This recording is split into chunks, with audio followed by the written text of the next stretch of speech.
Halo, dan semangat belajar untuk teman-teman semua. Bertemu lagi dengan saya, Ananda Putri Nadila, tutor ekonomi, teman-teman semuanya.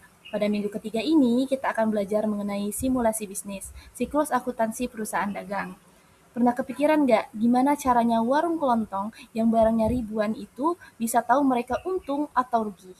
Pada minggu ini, kita akan bakalan simulasi jadi pemilik warung manisan pelita. Kita bakal belajar memanajemen keuangan biar bisnis kita nggak cuma rame, tapi juga rapi pembukuannya. Tujuan pembelajaran minggu ketiga. Target kita minggu ini ada tiga nih teman-teman. Yang pertama, kita bakal analisis transaksi, alias belajar baca apa yang terjadi di warung kita tiap hari. Yang kedua, belajar isi jurnal pembelian, khusus buat belanja barang dagangan yang bayarnya nanti dulu alias kredit. Yang ketiga, dan nyatet pengeluaran kas, buat semua duit yang keluar dari laci warung termasuk bayar listrik ataupun gaji. Mungkin teman-teman bertanya, mengapa sih harus mencatat? Teman-teman sering menjumpai jualan yang lagi laku keras, tapi pas kita mau belanja stok barang lagi, ternyata duitnya tidak ada. Kita juga sering lupa nih siapa saja tetangga yang kemarin ngutang rokok ataupun kopi karena tidak langsung dicatat. Nah, kondisi ini namanya fenomena bon bocor. Biar warung kita tidak bangkrut mendadak, solusinya adalah wajib dicatat. Kita akan menggunakan jurnal khusus untuk membantu memisahkan mana uang masuk, mana uang keluar, dan daftar utang piutang agar keuangan warung tetap aman. Sederhananya, jurnal khusus itu seperti memisahkan kantong duit agar tidak campur aduk. Duit keluar, semua uang yang keluar dari laci dicatat di jurnal pengeluaran kas. Belanja ngutang, kalau kita ambil barang dari agen tapi bayarnya nanti catat di jurnal pembelian. Selanjutnya, mengenai struktur jurnal khusus. Berbeda dengan jurnal umum, jurnal khusus digunakan untuk transaksi yang bersifat berulang dan banyak. Satu, jurnal pembelian. Isinya cuma buat belanja barang secara kredit. Yang kedua, jurnal kas keluar. Buat semua kejadian yang bikin uang tunai di laci berkurang. Kenapa dibedakan? Biar kita tahu kapan harus bayar utang dan kapan stok barang harus ditambah, teman-teman. Sekarang kita masuk ke bagian serunya nih teman-teman. Di sini kita bakal memposisikan diri sebagai pemilik warung manisan pelita. Ada 30 transaksi atau kejadian di warung selama sebulan penuh yang akan kita jadikan bahan praktik bareng-bareng di sini. Jadi bayangkan kita sedang di meja kasir dan melakukan hal-hal ini. Satu, merapikan kertas tagihan, kita belajar memisahkan mana nota belanja biasa dan mana faktur dari agen. Sederhananya, faktur itu surat tagihan kalau kita ambil barang dulu, tapi bayarnya belakangan alias ngutang ke agen. Yang kedua, mencatat barang yang datang. Kita lihat nih catatan belanja mie instan, beras, sampai minyak goreng. Ini gunanya supaya kita tahu barang apa saja yang baru masuk ke rak warung kita. Ketiga, menghitung pengeluaran warung. Kita juga belajar menghitung biaya rutin seperti bayar tagihan listrik dan uang lelah buat asisten yang bantu kita di toko.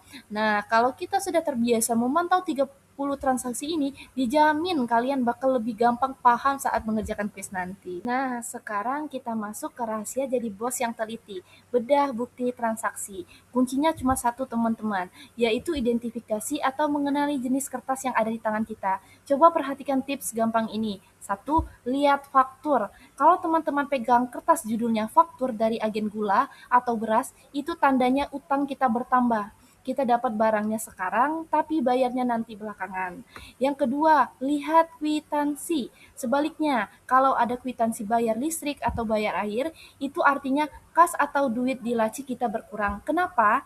Karena kwitansi itu bukti kalau kita sudah keluar uang tunai untuk bayar tagihan. Jadi, sebelum dicatat ke buku, cek dulu judul kertasnya ya, teman-teman. Faktur berarti utang, kwitansi berarti duit keluar. Biar makin kebayang, yuk kita bedah 4 contoh kejadian di warung pelita ini. Perhatikan kata kuncinya teman-teman, supaya kalian tahu harus dicatat di buku yang mana. Tanggal 5 Maret, kita beli 10 dus mie instan dari agen, tapi statusnya kredit. Ingat, kalau ada kata kredit, artinya kita belum bayar pakai duit di laci. Makanya ini dimasukkan ke dalam jurnal pembelian.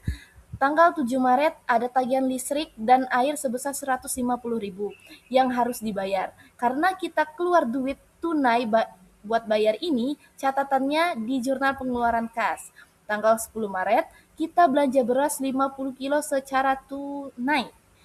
garis bawahi ya teman-teman, tunai. Meskipun ini beli barang dagangan, tapi karena kita bayar cash pakai duit di laci saat itu juga, tetap masukkannya ke jurnal pengeluaran kas ya teman-teman.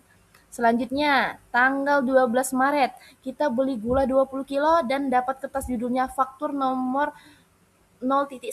Seperti yang tadi kita bahas, kalau pegang faktur berarti kita ngutang dulu ke agen. Jadi langsung masukkan ke jurnal pembelian. Kuncinya gampang, teman-teman. Kalau bayar pakai duit tunai, masukkan ke pengeluaran kas. Kalau ngutang dulu, masukkan ke jurnal pembelian. Nah, biar warung kita nggak rugi tanpa sebab, catatan kita harus punya prinsip keseimbangan atau yang kerennya disebut balance, teman-teman. Dalam dunia akuntansi, ada rumus yang wajib kita pantau terus. Aset atau kas ditambah beban sama dengan liabilitas atau utang ditambah ekuitas atau modal. Mungkin kalian udah pusing duluan nih teman-teman, tapi yang perlu kalian ingat dua aturan main ini saja. Yang pertama, kalau kas berkurang, setiap kali teman-teman ambil duit dari laci, buat bayar apapun itu, catat di sisi kredit pada buku pengeluaran kas. Yang kedua, kalau utang bertambah, setiap kali teman-teman ambil barang dulu, tapi bayar nanti, catat juga di sisi kredit pada buku pembelian. Pokoknya, setiap ada pergerakan barang atau uang, timbangannya harus tetap sama di kedua sisi. Teman-teman di sini mungkin bertanya, kenapa sih belanja barang secara tunai tidak boleh dimasukkan ke jurnal pembelian saja biar simple? Jawabannya yang pertama yaitu akurasi kas. Kita ingin memastikan uang yang ada di laci atau kantong benar-benar pas jumlahnya dengan yang tertulis di buku catatan. Jangan sampai duit hilang tanpa jejak. Yang kedua, manajemen stok. Kita perlu memastikan semua barang yang datang, baik yang dibayar langsung maupun yang ngutang dulu, semuanya terdata sebagai stok dagangan. Jadi, kita tahu kapan harus belanja mie instan atau minyak lagi sebelum raknya kosong.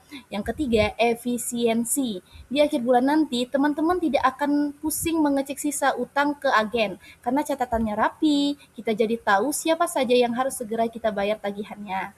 Kalau tiga hal ini sudah rapi, bisnis warung kita dijamin bakal lebih awet dan berkembang. Teman-teman, itu tadi perjalanan kita membedah isi perut warung Manisan Pelita. Sebelum saya tutup, ada satu hal penting yang harus kita ingat bareng-bareng. Kejujuran dalam mencatat adalah langkah awal membangun usaha yang berkah dan transparan.